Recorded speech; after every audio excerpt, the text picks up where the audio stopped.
ಸಿದ್ದೇಶ್ವರ್ ನಂಗೆ ಸಿಕ್ಕಿದ್ರು. ಅವ್ರೇನು ಹೇಳ್ತಾರೆ, ರೇಣುಕಾಚಾರ್ಯ ಯಡಿಯೂರಪ್ಪನವರ ಮೌತ್ ಪೀಸ್ ಆಗಿ ಮಾತಾಡ್ತಾರೆ, ನನ್ನನ್ನು ಸೋಲಿಸ್ಲಿಕ್ಕೆ ಓಡಾಡಿದರು. ಇದೇ ರೇಣುಕಾಚಾರ್ಯರು 2009ರಲ್ಲಿ ಯಡಿಯೂರಪ್ಪನವ್ರ ವಿರುದ್ಧ ಬಂಡಾಯ ಬಾವುಟ ಹಾರಿಸಿದ್ರು ಬಂಡಾಯದ ಬಾವುಟ.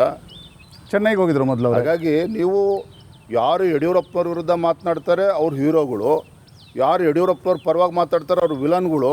ಈ ಮೈಂಡ್ ಸೆಟ್ಟಲ್ಲಿದ್ದರೆ ಪಕ್ಷಕ್ಕೂ ಒಳ್ಳೇದಾಗಲ್ಲ, ಯಾರಿಗೂ ಕೂಡ ಒಳ್ಳೇದಾಗಲ್ಲ. ಬಟ್ ಅವರನ್ನು ರೀಚ್ ಔಟ್ ಮಾಡೋ ಪ್ರಯತ್ನ ಮಾಡ್ತಾರೆ. ಈಗ ಎತ್ತಾಳು ಉಚ್ಚಾಟನೆ ನಂತರ ಕುಮಾರ್ ಬಂಗಾರಪ್ಪ ಹೇಳಿದ್ರು ನಾವೇನು ಪಾರ್ಟಿ ಬಿಟ್ಟು ಹೋಗಲ್ಲ, ರಮೇಶ್ ಜಾರಕಿಹೊಳಿ ಹೇಳಿದ್ರು ಅವ್ನು ಮಾತಾಡಬೇಡ ಅಂತ. ಪ್ರಶಾಂತ್ ಅವರೇ, ಕುಮಾರ್ ಬಂಗಾರಪ್ಪನಿಗೆ ಯಡಿಯೂರಪ್ಪನವರಾಗಲಿ ಭಾರತೀಯ ಜನತಾ ಪಾರ್ಟಿ ಆಗಲಿ ಏನು ಅನ್ಯಾಯ ಆಗಿದೆ? ಕುಮಾರ್ ಬಂಗಾರಪ್ಪನವರು ರಾಜಕಾರಣ ಮುಗ್ದೇ ಹೋಗಿತ್ತು.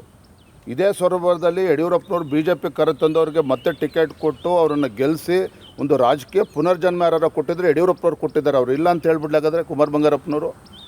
ಮತ್ತು ಸಿದ್ದೇಶಣ್ಣ ವಿಚಾರದಲ್ಲಿ ಅದು ಲೋಕಲ್ ಪೊಲಿಟಿಕ್ಸ್, ಅದಕ್ಕೂ ಯಡಿಯೂರಪ್ಪನವ್ರಿಗಾಗಲಿ ಅದಕ್ಕೂ ವಿಜೇಂದ್ರಗಾಗಲಿ ಸಂಬಂಧ ಇಲ್ಲ, ನಮಗದು ಸಂಬಂಧ ಇಲ್ಲ. ಆದರೆ ಪಕ್ಷದ ಅಧ್ಯಕ್ಷನಾಗಿ ನಮ್ಮ ಕರ್ತವ್ಯ ಏನಿತ್ತು ಅದನ್ನು ಪ್ರಾಮಾಣಿಕವಾಗಿ ಮಾಡಿದ್ದೇವೆ.